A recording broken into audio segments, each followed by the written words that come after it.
Patrick. Hey, Michael J. Modern is an awesome format. True. It has awesome different results every time we look. That is a specialty of it. Yeah, its specialty is you think that there are good decks, you think there are good new decks, and then they're just Tron. Like, Tron again? Or like, always something different, always something big and exciting, unless it's little, and it usually exciting. Yeah, like, for instance, so I guess this is just the weekend where it's Titan shifts against each other in the finals. That is true, but I just wanted to, I think we'll inevitably get there.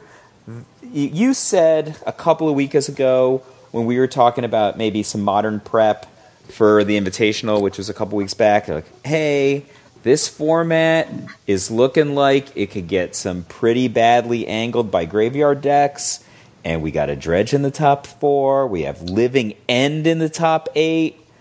There's a little graveyard action. Can't sleep on the black cards as much as you might want to appreciate the giant green cards. I mean, it's kind of interesting, right? Like, this time, the fact that this is basically just 8 combo decks, right? Like, it's not exactly, because, like, these Tron decks aren't truly combo decks as much as ramp decks, but they are not the least combo-y. It's just there's no really, like, for instance, where are the Snapcaster Mage decks? Where are the linear decks? The only Snapcaster Mage deck here has 4 Emrakul the Aeons Torns. I think that's an amazing point. Somebody asked me recently, what do I think when I prepare for a Modern event? And I'm like, well, the decks that I really think about I'm going to play against are going to be Affinity, I started with Affinity. Affinity, Human, Storm, none of these decks. Other burn decks, yet none of these decks. Jeskai, Search for Azcanta. I mean, although actually, I guess this Jeskai deck that Patrick Tierney came in 5th with, it's actually kind of a really clever evolution of the existing Jeskai Search for Azcanta strategy that we've been seeing a lot of over the last month. The last 2 months. See, so like, go ahead. I see this from the opposite side. So this is a Jeskai deck. In the main deck, the white cards include 2 Lightning Helix and 4 Pad to Exile. That's it, right? I think this deck is a closer evolution to that kind of. It was a kind of a Blue Moonish deck that Gerard Fabiano was playing before he became enamored of Huntmaster of the Fells. There's no Blood Moons. Yeah, I know. It's crazy, right? Because he decided to play white. Celestial Colonnade. All right, Celestial Colonnade is kind of a white card. Plus, there's like so many white cards in the sideboard here, right? Yeah, I mean, Engineered Explosives is effectively, the Sunburst is drawing on that. Detention Sphere is white. Rest in Peace is white. Blessed Alliance, Celestial Purge. Wear Tear, Settle the Wreckage, Supreme Verdict. Yeah, like 90% of the sideboard is white. But this, like, if you compare this list to the Jeskai Search for Azcanta decks we've been seeing, the only addition, it's literally just making room for 4 Through the Breach and 4 Emrakul. And, like, in order to support 4 Emrakul and 4 Through the Breach, there's Shave a Cryptic Command, Shave a Lightning Bolt, Shave a Mana Leak. It's just shave. Well, apparently shave a couple of land. Jeez. I mean, shaving. That's a little wild. This is shaving 2 lightning bolts, Patrick, and shaves a lot of land, right? This is shaving a lot of land. This is like a surprising amount of land to shave. The decks of this, maybe decks that hang out in this neighborhood, let's say, right? Because you and I can't even agree if this is a Blue Moon Descendant or a Jeskai. This is not a Blue Moon Descendant deck. We can agree it's not. All right, so we're looking at shaving between 2 and 4 lands here. No, but hold on. Here's the thing, though. This is a list that is going to path to exile its own Snapcaster more often. You see, like a lot of the Jeskai decks we've been seeing only played 2 Snapcasters, with a Torrential Gearhulk split, sometimes only 1. This is a list with 4 Snapcasters. And we've seen a lot of, not everybody's playing all the cheap spot removal. They play some, but how much? Here, we're seeing just 2 Lightning Bolts and 2 Helix, but 4 Path to Exile. And part of that is the surprise turn 3 on your end step. For instance, if you go Path to Exile on turn 1 or 2, whatever the aggro creature is, on turn 3 on your opponent's end step, when they do something irrelevant, like play a Liliana, or something that isn't going to stop you immediately, you can flash down Snapcaster, choose your path to exile the Snapcaster for a surprise 4th mana, and then when you untap, play a 5th land through the Breach Emrakul before they even knew what hit them. They thought you were playing a Jeskai deck with, you're like turn 1 Path to Exile, turn 2 Search for Azcanta, and then they thought that it was safe to tap out for a Tarmogoyf. Nope. And boom, dead. Foolhardy. I think that surprise value is pretty substantial here because the variation in kind of that, let's call it Cryptic Command Lightning Helix family, is quite wide in Modern right now. So you could easily be playing against Geist of Saint Traft. You could easily be playing against Spell Queller. You could be playing against the Search for the Godhead, right? Like that's a thing you could be playing against. Honestly, you never know when somebody's just going to bring Thundermaw Hellkite back. This is Modern. That was Jeskai with Thundermaw Hellkite was popping a couple years ago. Yeah, what was amazing to me is that you could plausibly play against Thundermaw Hellkite and plausibly play against Stormbreath Dragon in the same tournament. Honestly, Glorybringer's not completely off the table. This is Modern.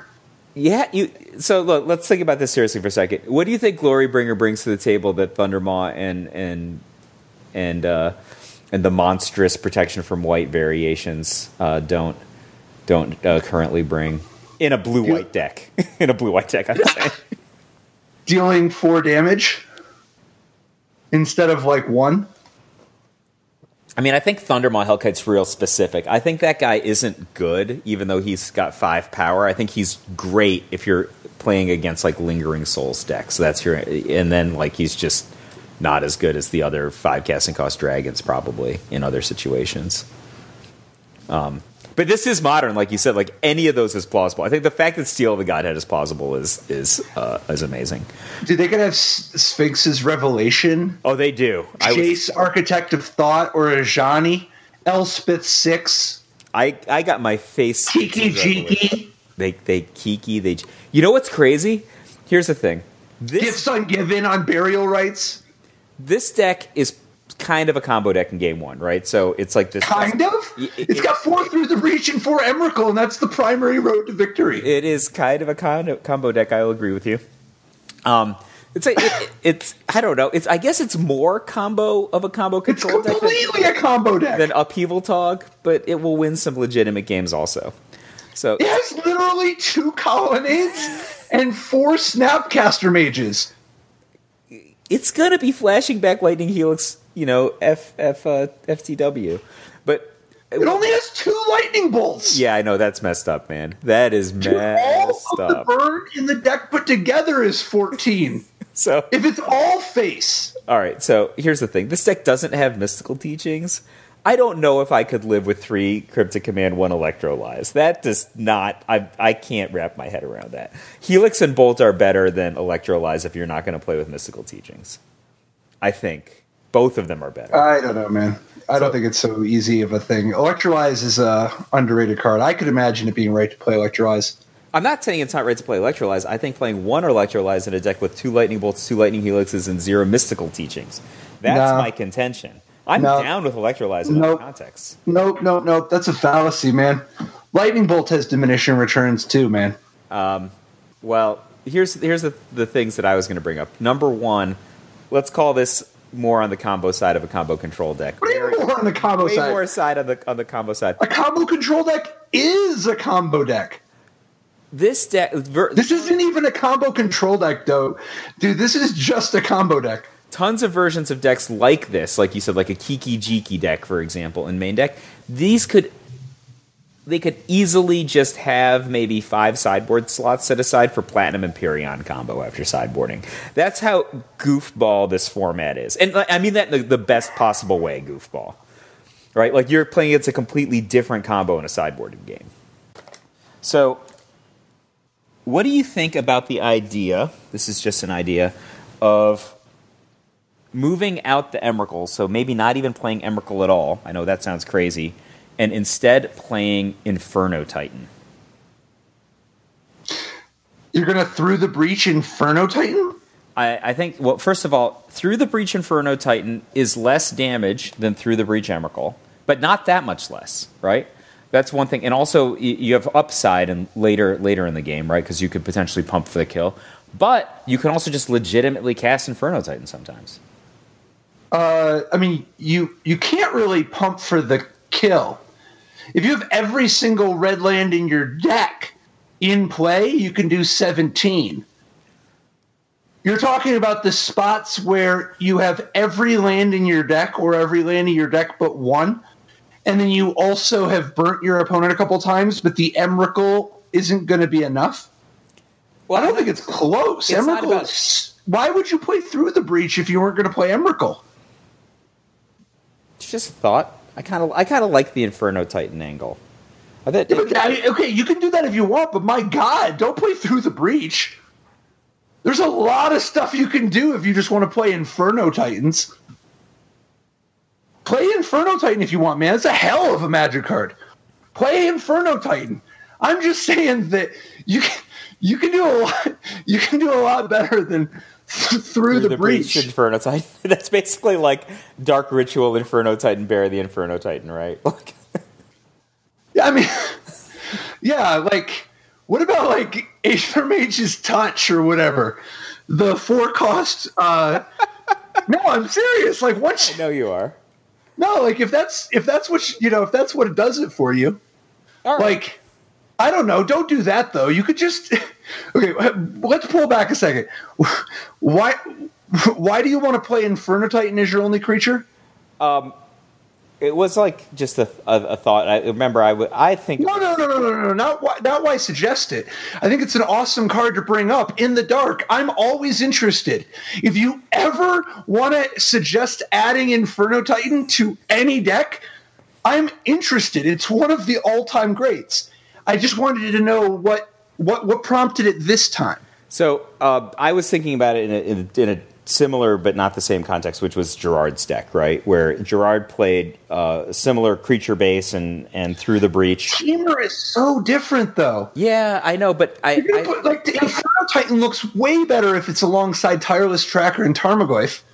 If you're going to play Jeskai, it's not like Inferno Titan is like some amazing combo with all these celestial colonnades, right? I hear you. But you were saying, sorry, Gerard's deck.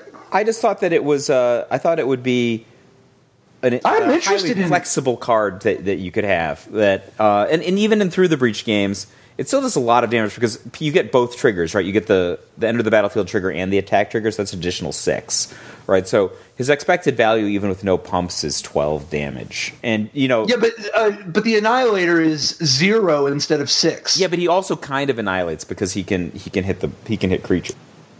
That's not what Emrakul does, man. When you Through the Breach Emrakul, it's not the 15 damage.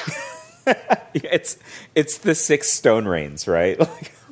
Yeah, like it's destroying all of their permanents. Yeah, been on the wrong side of that. That's happened. But yeah, I mean, I think Inferno Titan could be interesting if you're playing some kind of a teamer deck with Tarmogoyf and Tireless Tracker.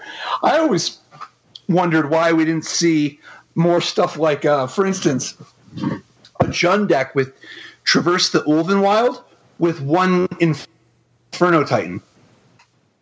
Oh, that would be great. I feel like I feel like Inferno Titan would be a hell of a get with a Traverse. Yeah, I agree. I mean, it's especially because the games aren't always fast, right? Some of the games are really fast, and some of the games take 12 turns. Think if you're playing some kind of a Jund deck that has Blood Moon in it. And Traverse finding your basics can help make the Blood Moon a little easier to work around. Oh, yeah, for sure. And then Inferno Titan is BFFs with Blood Moon. Oh, really? Yeah. Fantastic. Right? Every, blooming marsh now pumps the Inferno Titan. Yep.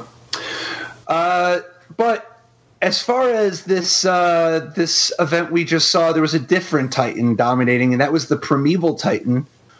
Is there any chance this deck is supposed to have some Inferno Titans, man? Are we going to talk about Larry Yee, the champion? Is that what we're Yeah, sure. Larry, yeah. All right, so Larry Yee's deck has got 8 creatures in the main deck, 4 Primeval Titans, and 4 Sakura Tribe Elders. Larry's deck, he's got Cinderglade, which is a mountain forest. He's got Sheltered Thicket, which is a mountain forest, and of course Stomping Ground. His deck is a Valakut deck. So he's got... I guess he wins some games, I think, reasonably with Primeval Titan, but really he's all about setting up the Valakuts, right? Yeah, I mean, the Primeval Titan's main reason it's winning is because it's also just getting Valakut.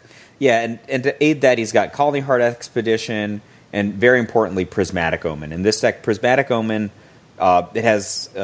it's an enchantment for 1 and a G that says lands you control are every basic land type in addition to their other types. So when you have this in play, like you can draw a forest, put a forest into play, or you can put a Wooded Foothills into play, and they count as mountains. So really, really powerful in combination with Valakut. And then 2 Summoners Pact. And while on the surface it may look like it's just about getting the Primeval Titan, there's actually a couple little twists. So to begin with, Summoners Pacting for Sakura Tribe Elder on turn 6, or even not really turn 6, because it could be even earlier because of casting a Farseek or a Search for Tomorrow or whatever. But like, let's say that you play your 6th land for the turn. Being able to Summoners Pact for Sakura Tribe Elder and cast Scapeshift at the same turn, you're effectively a turn ahead. And that's 18. If you had a Lightning Bolt in your opponent's end step, they're dead. Or if they're thinking that they're safe because they're at 20 and you're only going to have 7 land, well, if you Summoners Pact for the Sakura Tribe Elder, you'll be ahead. You'll actually kill them a turn ahead of schedule. And then out of the sideboard, being able to Summoners Pact for Obstinate Baloth, Reclamation Sage, or Tireless Tracker gives them extra mileage out of those sideboard cards. And in particular, it's kind of sweet. I don't know if it'll ever really come to that, but man, I fantasize about somebody what's the one they would really play? Not Ostracized, but the one that also hits Planeswalkers. Not Inquisition of Kozilek. I know what you're talking about. Like, it's a discard spell. Yeah, everyone knows. But nobody plays it. But if they did, to go get your Primeval Titan, and you didn't have it, you just had a Summoner's Pact, and you just respond by going to get Obstinate Baloth, and they just have to take the Baloth. That would be great. That would be great. So, to answer your question about the Inferno Titan, I don't think Larry really wants it. This deck is super focused, right? He hasn't got Chandra. He's all about his thing, his one thing. I think even if we looked at the second place deck, I might have a different opinion. But this deck is just, I'm Summoner's Pact, I'm Colony Heart Expedition, I'm Prismatic Omen, right? Yeah. His sideboard is like Witchbane Orb. He wants to defend his combo. He doesn't want to just play powerful cards. You can't really Inferno Titan if you're all in on the Valakut Scapeshift Prismatic Omen aspect. It's more of a consideration in some kind of a Summoner's Trap type of deal, some kind of a if you're going to be playing, if you're going to be, some of these decks are real lean on targets to hit with Summoner's Trap anyway. Yeah. But you were mentioning the second place deck might be a slightly more realistic. But this deck is still a Prismatic Omen Summoner's deck. Isn't this the same deck within like 2 cards? Yeah, but he's got like Relic Progenitus, which that's the only difference. No, Tireless Tracker main deck. 1 Tireless Tracker and 2 Relic of Progenitus, and yet here we are in the sideboard 2 Inferno Titans. As I said, I'm more open in the second deck. Please! I was right!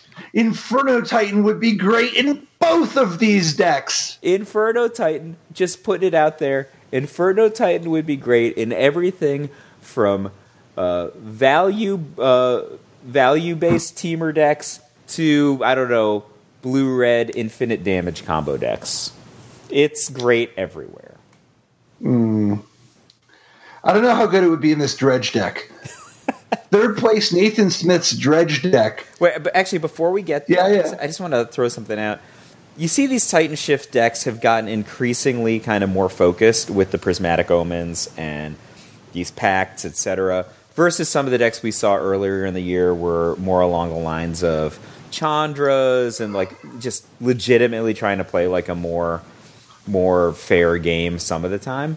If the trends is toward more broken, more focused, less fair, what do you think about not even playing like a red-based Valakut deck, like instead playing like a Wargate deck? You know, do you remember Wargate with Prismatic Omen and then just playing blue cards and you could play like Cryptic Commands and stuff like that? Is that in the range of things that people might want to do?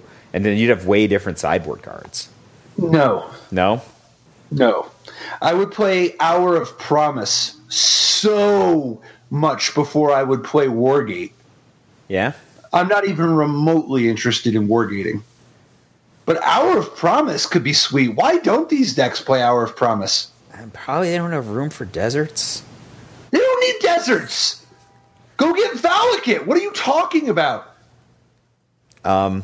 I was just saying maybe why they didn't play it, but I think you're probably right. I think that Our Promise is probably, on average, better than Colony Heart Expedition.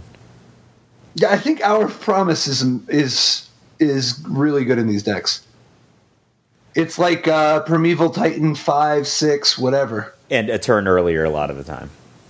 Yeah, and like it's not like it's the perfect curve or whatever, but it is kind of nice. Like having 1 Hour of Promise and 2 Primeval Titans can be better than having 3 Primeval Titans. Yep. You know, sometimes you just want to be ahead of schedule. So you were talking about Nathan Smith's Dredge deck. Yeah, and how I don't think it's a great fit for Inferno Titan.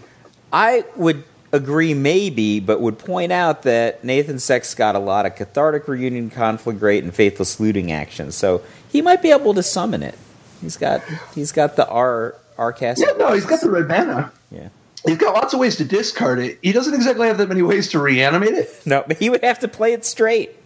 He'd have to get 6. Tough. He doesn't have that many land in his deck. Yeah. You know, just 21 land total, and a lot of these are fetch lands and gemstone mine. He has life from the loam. He might be able to build up a base. Sure. I agree with you, though. This is one of the rare decks that Inferno Titan wouldn't necessarily make it better. Dude, I'm not saying I wouldn't consider it. I'm considering it right now. What do you think of these 2 Golgari thugs? Is 2 the right number? You know, you got to do something if you can't play the Grave Troll. Right? got to do something. Somebody's got to fill that spot. I actually paused on the Haunted Dead more than the Golgari thugs. One Haunted Dead is like standard issue in a lot of these decks. You find it, you dredge it up sometime. Yeah. Yeah, it adds a couple different dimensions to your deck. Yeah, I don't hate the Haunted Dead.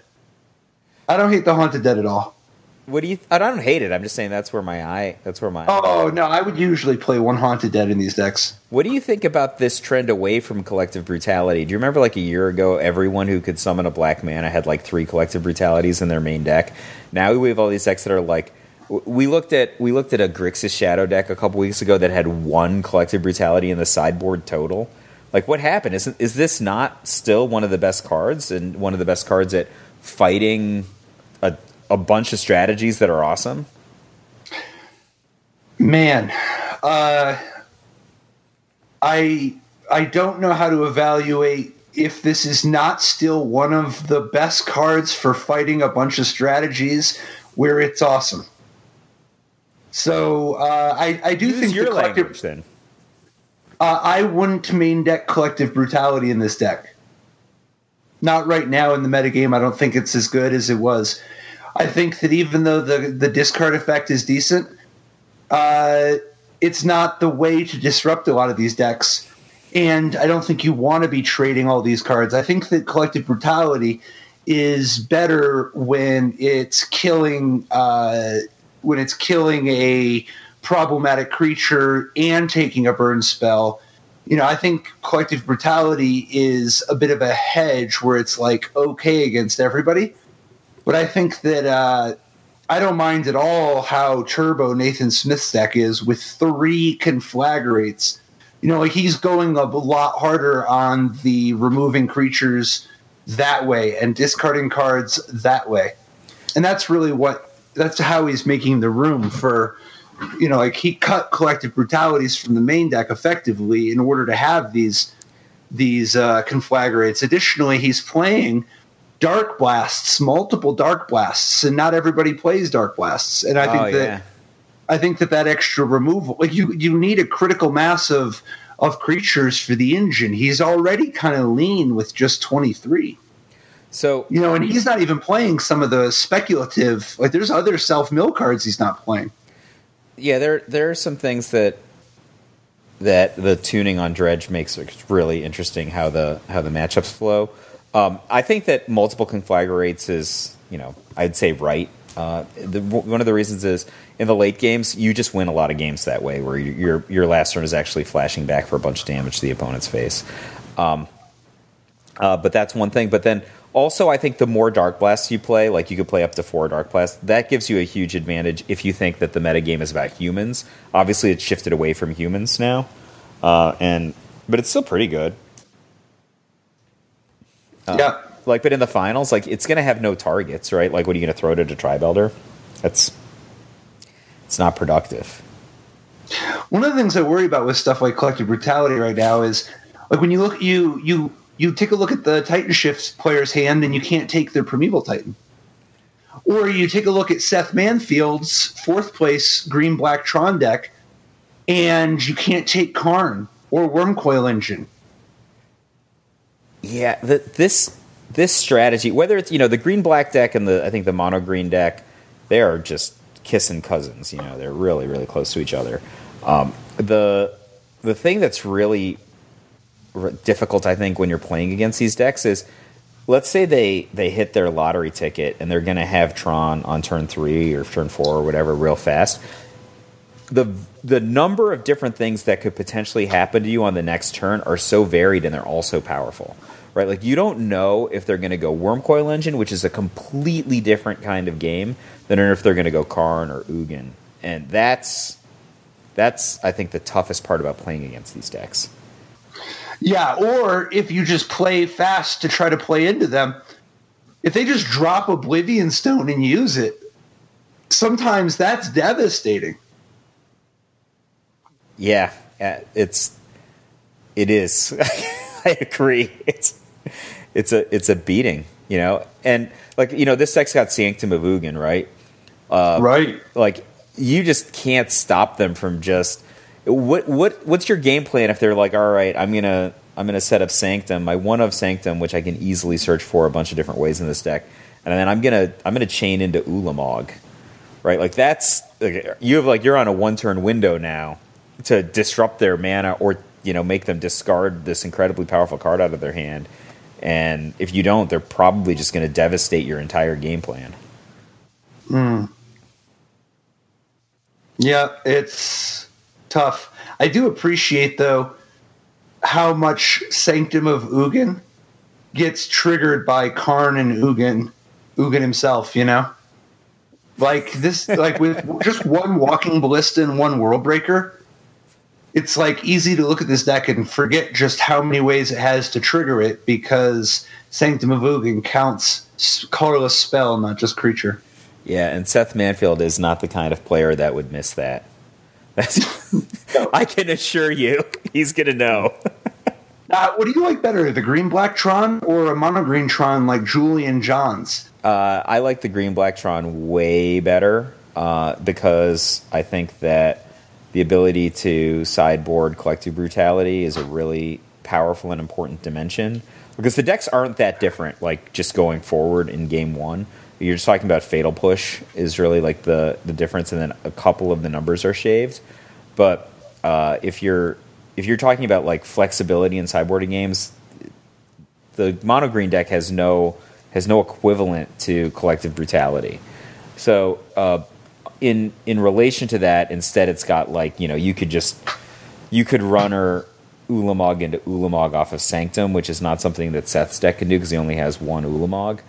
But just in terms of, like, the dimensions of how many things the green-black deck can do is just much, much greater than what the mono-green deck can do. I mean, obviously, Seth could have chosen to play all his dust. He just chose to not do that. I mean, the green-black deck has almost the exact same amount of black mana as the mono-green deck. Seth Manfield's got 3 less forests to make room for 2 Llanowar Wastes and 1 Blooming Marsh.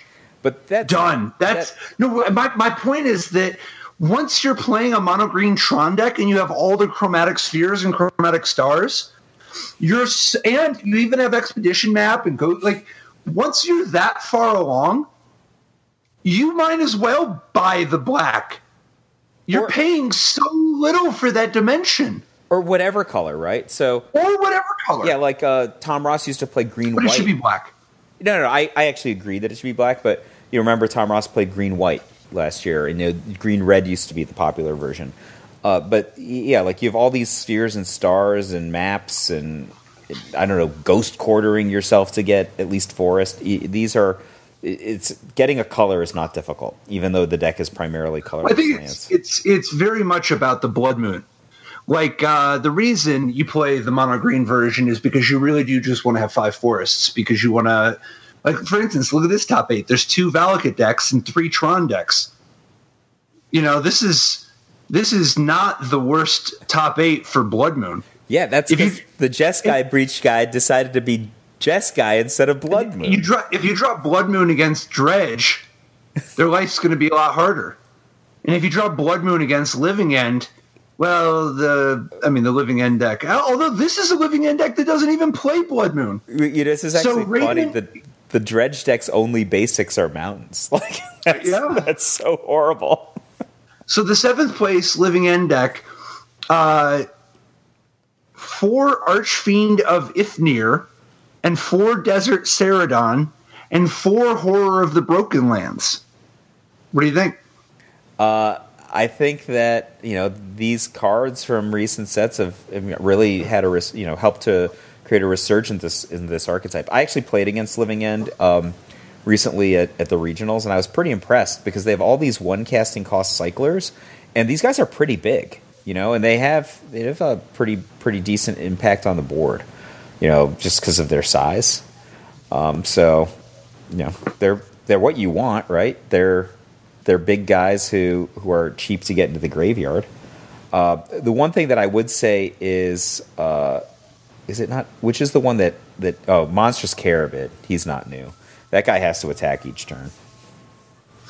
Yeah, but with no Jungle Weavers, no Architect of Wills, instead we're seeing Archfiend of Ithmir as sort of a backup plan, as well as a threat that when it comes back can actually just have a dominating effect on the board, to say nothing of the aspect, like the flying dimension that it adds to the deck. Yeah, I mean, I don't think I've ever really just gauged the relative speeds, because Living End itself is such a devastating card if it hits, right? Like, if you've got stuff on the battlefield, it's going to mess you up, and then they get their stuff back. Yeah. But the stuff they're getting is so big. That's, it's different than when they were getting, like, 3/3s.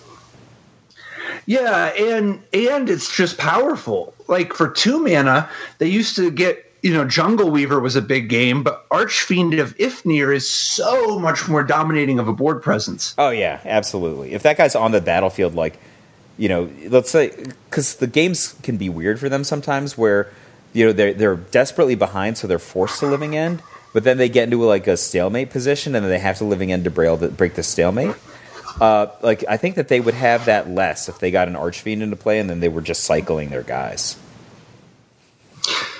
Yeah, I think God, you're right. These creatures like the Ceradon hitting for 6 and the Broken Lands Horror usually hitting for at least 6. That's so much more damage from each one from their one cost cyclers than like Architect of Will. Yeah, they're just closing out the games faster. Like because this is like Living End is a very powerful effect to have go off, right? But it's definitely. But it's not. It doesn't win the game, right? It's not like one of these cards that actually says win the game or like destroy all your permanents or whatever. It just means that like they have a strong positional switch over. Like they can still be trumped by cards like Supreme Will. I'm sorry, Supreme Verdict. Is that it? Like some sort of Wrath can just like put them in a position where they're not dead, but they have to rebuild their game, even though they had such a dominating position a second ago. And so just the ability to win the games faster with like a 6-power creature it's telling for them. Mm-hmm. Plus Fulminator Mage that guy plays dirty. He's a filthy, filthy Magic card if you're going to be playing against Valakutes and Tron decks. Oh yeah, this was a great weekend for Fulminator Mage. I love that these graveyard decks kind of reminded the world that you have to respect them, and you'll notice that both of these graveyard decks are packing Leyline of the Void in the sideboard because they respect each other. They respect other folks like themselves. What do you make of the lack of Death Shadow, the complete lack of Death Shadow among all these decks? I'm flabbergasted at this top 8. There's no all the decks I prepare for when I prepare for a Modern tournament are Death Shadow, Affinity, Humans, Storm. None of my probably top 8 rack. None of my top 5, top 7 decks I would typically you just think about going in. There's not a Noble Hierarch in this top 8, right? Not one. I've been my entire preparation for a Modern tournament around the idea that you can't win without beating a Noble Hierarch on the draw. And there isn't one here, so my whole theory of the format is invalidated. Sorry, man. Yeah, makes you rethink your life. Sure. What did you think of the Modern decks on the other side of the ocean? It was a team event, team unified, where if one person used any copies of the card, then the other 2 people couldn't use any. However, in Modern, there's just so many. Right, so it's very easy to not be disruptive at all. Namely, there was a Scape Shift, a different sort of Titan Breach, a different Through the Breach deck. Francisco, and I apologize, but Cifuentes? Yeah. Cifuentes, with a Woodfall Primus, rounding out 4 Primeval Titans for big threats to Summoner's Pact 2. However, he's only got 1 Scape Shift with 4 Through the Breach and 2 Hour of Promise as additional enablers. Yeah, so I actually think this deck's pretty interesting. If you look at the Through the Breach, for example, he's got Woodfall Primus as an incremental creature, right? So the decks that we saw in the American Grand Prix, both of those finalist decks had only 8 creatures in the main deck. Woodfall Primus has Persist. So if you, for example, Through the Breach, the Woodfall Primus into play, he would enter the battlefield, destroy a target non-creature permanent, get in for 6, but then persist, right? So he actually... And you just keep him. Yeah, he has a really interesting interaction with Through the Breach. And then, this is still a Prismatic Omen deck, but he's got the Hour Promise, like you said. But I would point out that his deck has Anger of the Gods in the main deck and in the sideboard. So this deck, rather than they played Sweltering Sun in the American version of the kind of Titan ramp decks. This deck is I hate to say pre-sideboarded for Dredge, but it's got some more play against Dredge, right? Than the American versions. Here's another question for you: Why why the 2-2 split of Wrath of God and Supreme Verdict in Beisman's blue-white control deck? He's got 2 Wraths and 2 Supreme Verdicts. I think there's a pretty easy answer to that actually right now. Super Resurgence of Meddling Mage in Modern, right? Like Meddling Mage is a card that, I mean, it's obviously not reflected in some of these super recent top 8s, but it's a card that's become adopted as a 4-of in humans, and it's played in various other decks. Like sometimes, other blue-white control decks can be sideboarding it. Sometimes Geist decks are sideboarding it. And if you're like up against, a Geist and Escape Shift on play or something, and you want to cast a Wrath of God, and they name a Wrath of God, or you best have another sweeper, right? That's I think Meddling Mage is the answer. That makes sense. I think you're right. We did see a Storm deck hit the top 4 of the team event, which, by the way, that's another deck. Just no Storm, no Affinity, no Death Shadow. But yeah, the Storm deck, not a lot too crazy, but there were a few cute little aspects. Like, for instance, okay, so nothing too weird with 4 Burrell and 4 Electromancer. That's sure. a little weird. You often see 7. Right, 7 is more common. And then 1 Snow-Covered Island warms my heart. I love it. And then only 2 Opt. Wait, so... Only 2 Opt. Let's talk about that for a second. So Snow-Covered Island, if you have Island and Snow-Covered Island, there's actually like a gameplay reason to have that, right? Because you can both of them with Gifts Ungiven if you had to, right? Yep. Yeah, the fact that you can go get... And the fact that he has 2 basic islands means if he hasn't drawn one yet, like if his opponent casts Blood Moon, he could respond by Giftsing and going to go get, for instance, he could go get Island, Flooded Strand. I'm sorry, not Fetch Lands, but he can, if he's already at a spot of being able to gifts for basics. I don't know, though, man. At the end of the day, when you only have Island and Snow-Covered Island, I don't know how much it really comes to that. But I'm just saying there is a gameplay reason to have it. There is a gameplay, yeah. Being able to choose the gift pile. Sometimes you just want to go get a blue that's untapped with no pain. Yeah, I think that this deck has an underrated grinding game. Like, even if it's going to eventually win with Grape Shot, right? Like, there are some... Because he has a Warrens, right? He does have 1 Empty the Warrens, but he only has 2 Ops. 2. Isn't Opt just so good here? Yeah, I think Opt is like the best. But, he had to make room for that 4th Goblin Electromancer and 1 Empty the Warrens, I guess. What do you think of Consigned to Dream in the sideboard?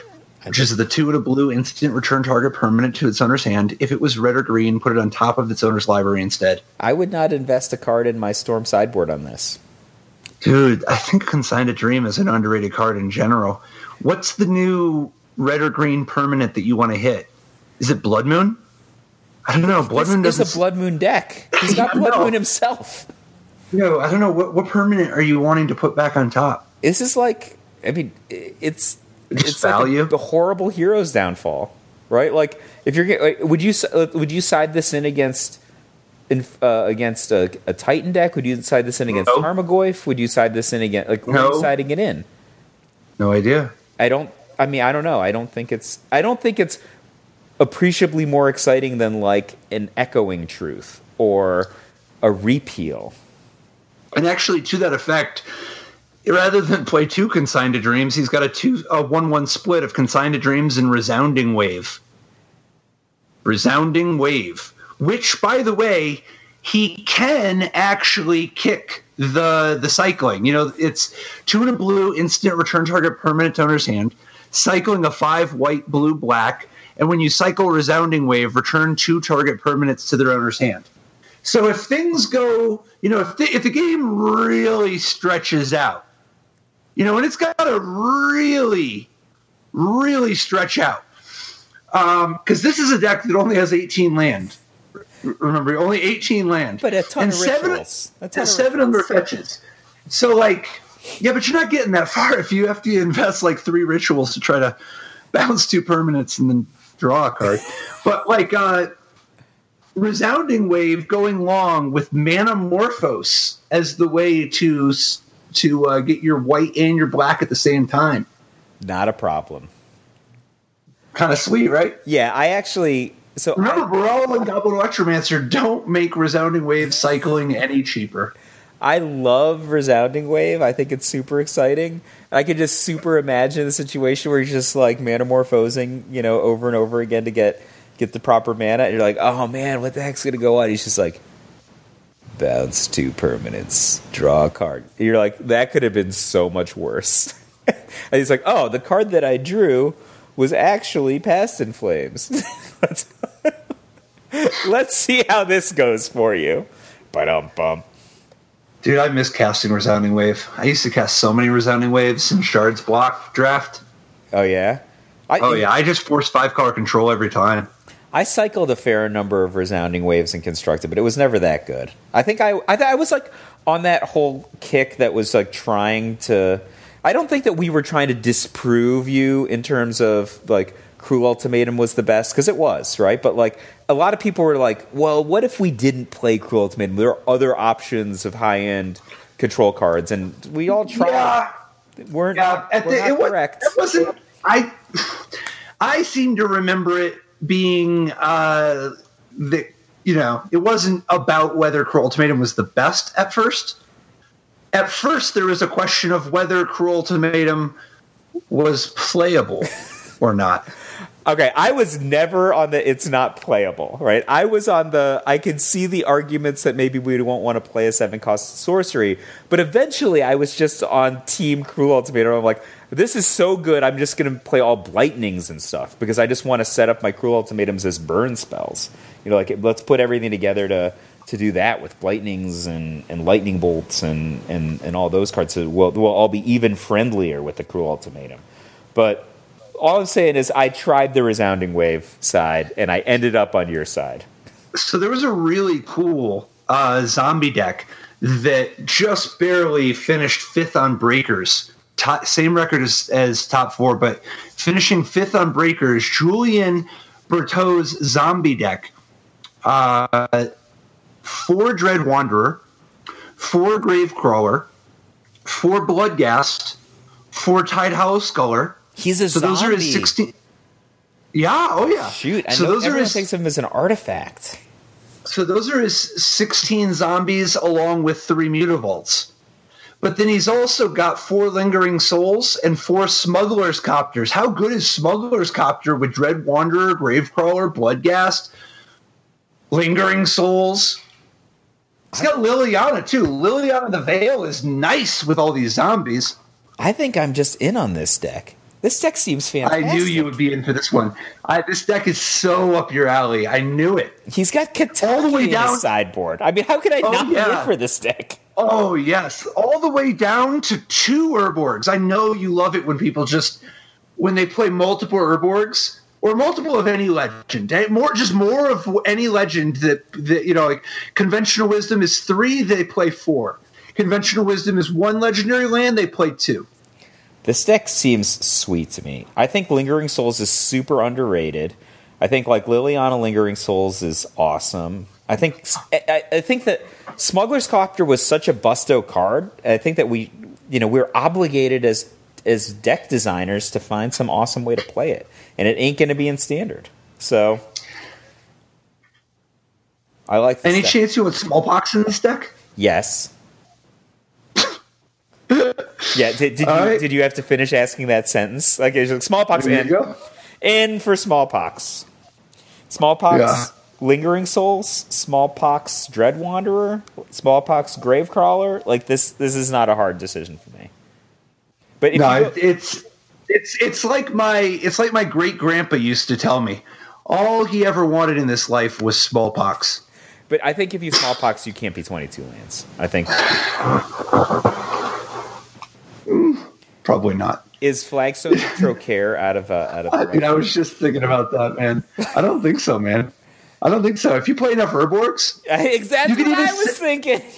Because you can also just like sack like an extra Urborg to a Smallpox if you didn't draw the Flagstones, and flagstones to go get a Godless Shrine is nice. Yes, it certainly is. There's no Ghost Quarters in this deck, though, so we couldn't go Ghost Quarter Flagstones, which is also nice. Yeah, it's hard to play Flagstones and Mutavault and Ghost Quarter in your Dread Wanderer Gravecrawler Bloodghast deck. Yeah, we've ruined Julian's deck. Oh, just point this out. Definitely, I mean, like 4 Urborgs, I guess. I don't know. Look, his deck has got like Gravecrawler and Dread Wanderer, and we're adding colorless and only white generating lands. Sorry, Julian Berthaud. Yes, this deck is sweet. Love it. Yeah, I had a feeling this one was going to be right up your alley.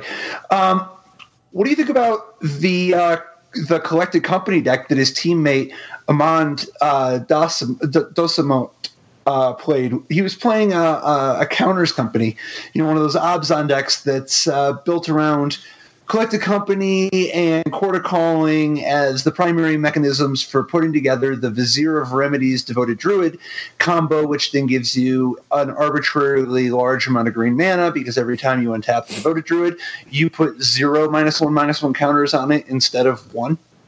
And then, you also have Duskwatch Recruiter to cycle all the way through your deck, or Viscera Seer. You've got a variety of things because you could also be pulling out the Kitchen Finks type of combo. Oh, wow. And he's got extra combos here. Yep, including a little bit of spice. He's got an extra tutor in the form of Eldritch Evolution. Yeah, Eldritch Evolution. And an extra kill condition in the form of Postmortem Lunge. I'm actually just impressed that he got all these under 60 cards. He's got all these extras. So, the Eternal Witness Viscera Seer that's the classic, right? Use Viscera Seer to sacrifice a creature to scry 1 creature that you're sacrificing has many Kitchen Finks. He has Persist. He comes back, but lo and behold, you have ways to get around -1/-1 counters. Vizier of Remedies. Yep, keep doing it forever.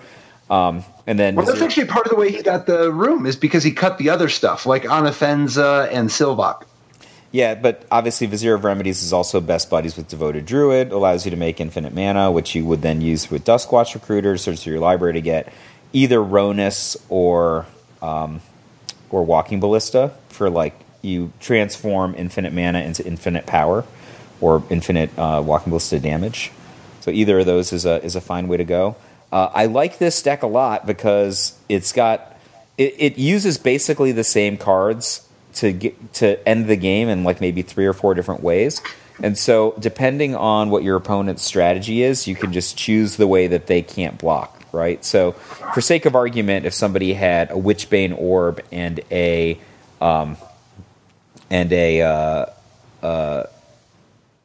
Ensnaring Bridge, right? Because there are lunatics that can produce both of those permanents in game 1. You're like, oh wow, I can neither target him with infinite damage from my Walking Ballista, nor can I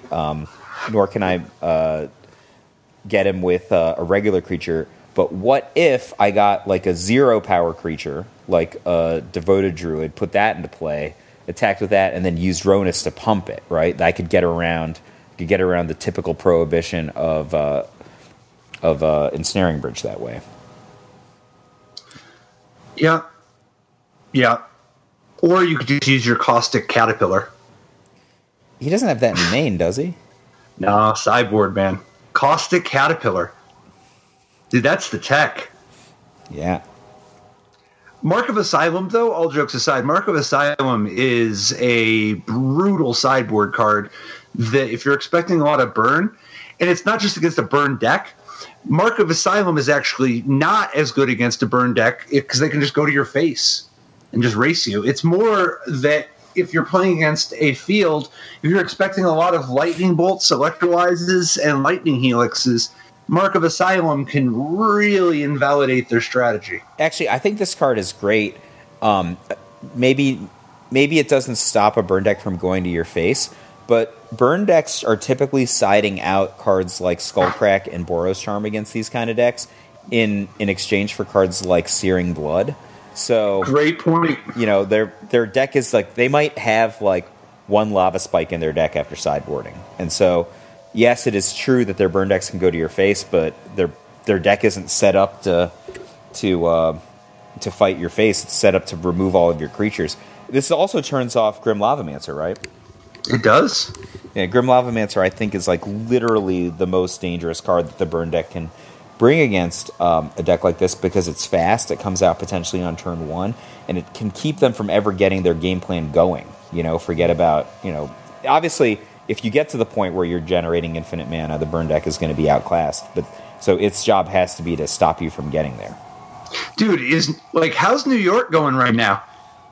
Sounds like you got a lot of action over there. Are you hearing the sirens aplenty? Well, we did have a bombing yesterday. I think that probably made national news.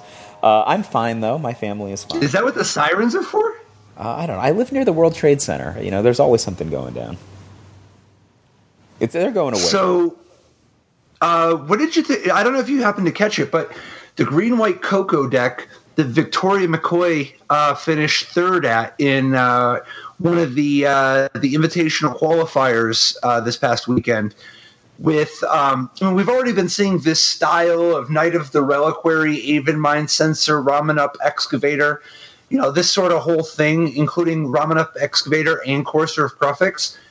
But the addition of one Oracle of Moldiah, a lot of the time, obviously Courser of Crufix and Ramanup Excavator get kind of the biasing because they can actually be hit by a collected company. But what do you think of the prospect of adding one Oracle of Moldiah to go real hard? So I think Oracle of Moldiah is a really underrated card that you could potentially play. Obviously, this card's super powerful if nobody removes it, right? The problem is it's a 4 casting cost 2/2, and the alternate is like a 3 casting cost 2/4 that doesn't have 100% of the strength of Oracle Moldiah, but it has 75% in different upsides.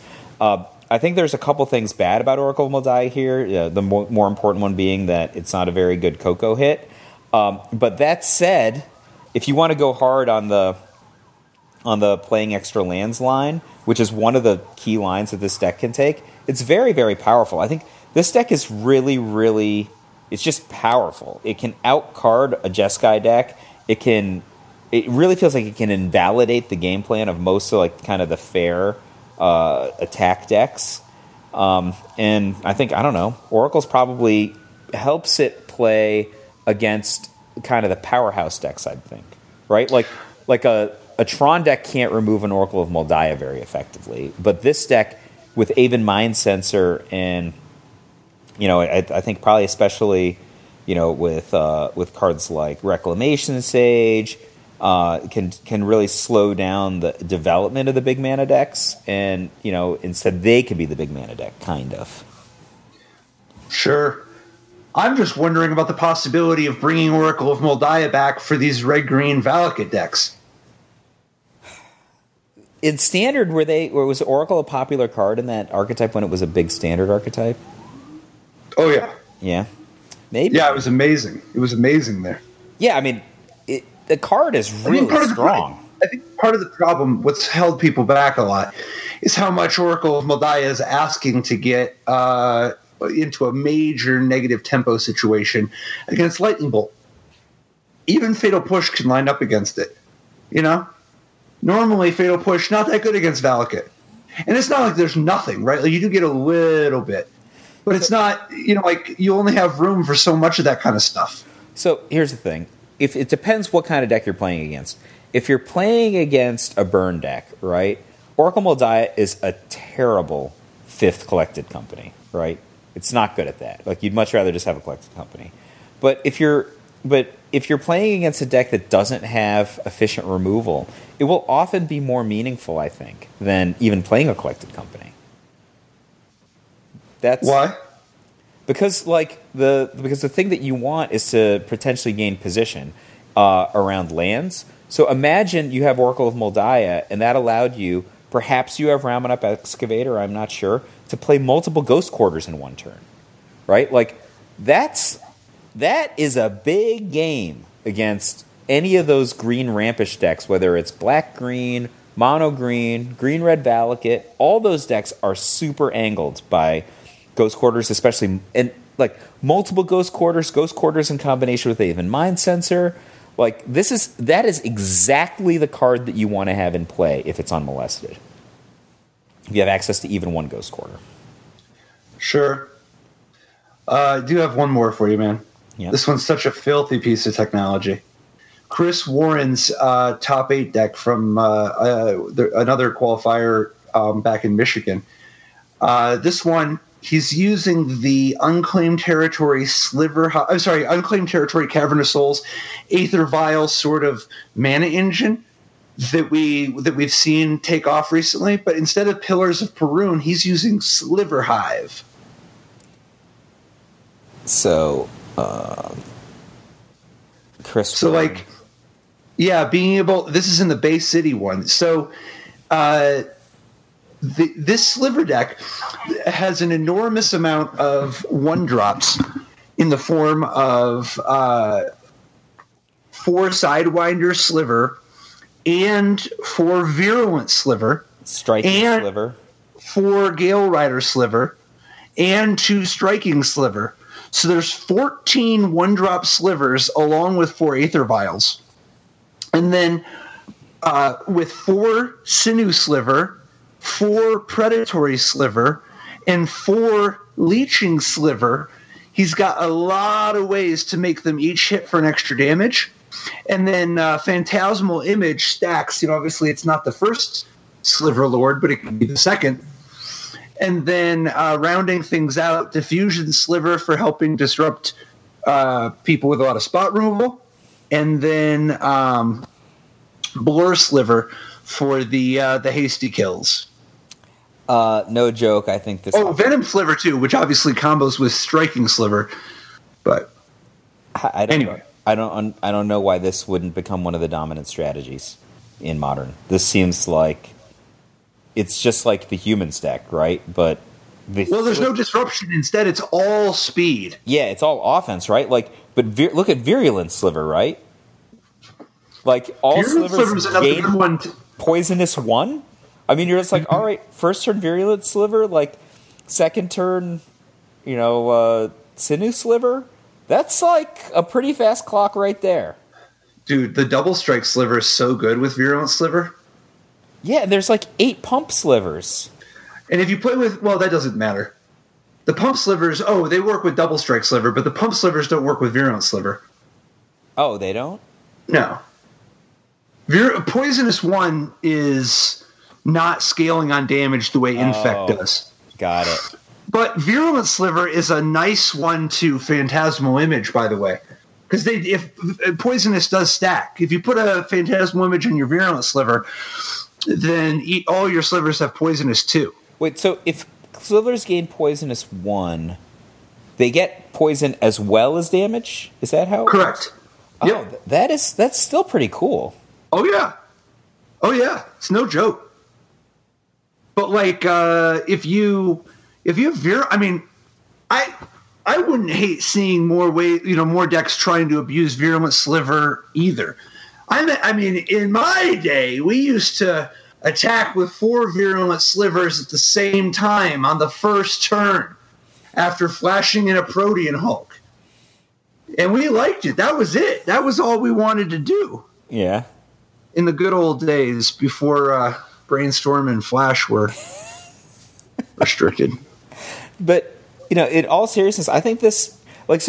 it doesn't have the Meddling Mage, kind of Reflector Mage... angle or all those. No, it doesn't. All those discardy guys, the let me look at your hand and take your best card kind of guys that the humans deck does. But like this deck pushes you up against a wall and then holds you there by the neck, right? It's just while it's punching you in the ribs. Dude, what do you think of the sideboard Sliver Hive Lord? There's nothing about or this. One honing. What? Go ahead. Nothing about this sideboard I don't love. Although I think there should be more Darkheart Slivers. I think like just 2 Darkheart Slivers is not as many as I would want to have. Psionic Sliver and Quilled Sliver. I'm trying to follow Maybe, if you're playing against humans and you just lock them out. I mean, the Psionic Sliver is a little slower, so maybe you don't want as many. But the Quilled Sliver, if you just put Quilled Sliver down, God. It could be a lot more disruptive. I don't know. Well, dude, I'd actually think maybe you want to have like 4 Quilled Slivers, not just 2. Like the Psionic Sliver is too slow. Its ability is strong, I think it's too slow. It's not. It's too slow. I think homing Sliver is too slow also.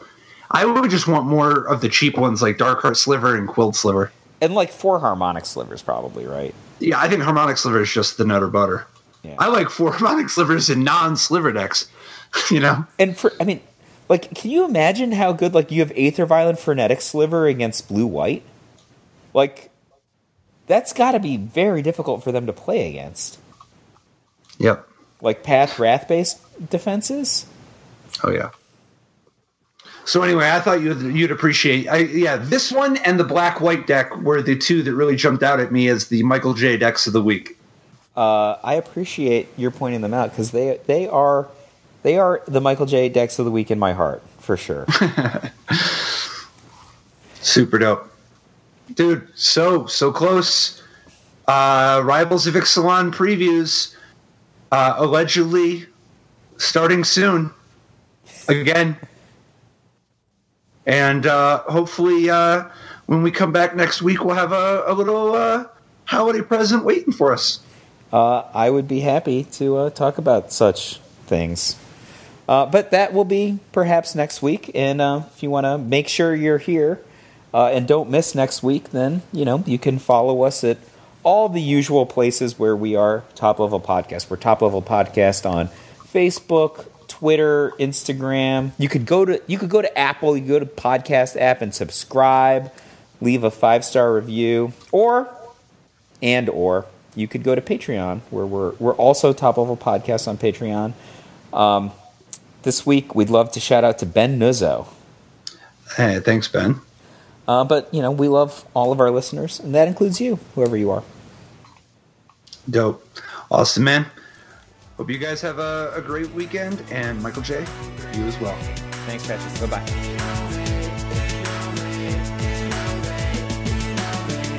Life didn't work so great. Tried to play dredge, so jailer hate. Ghostly prison waiting for my untapped phase. Your core trapped in amber stasis state. Lost so out of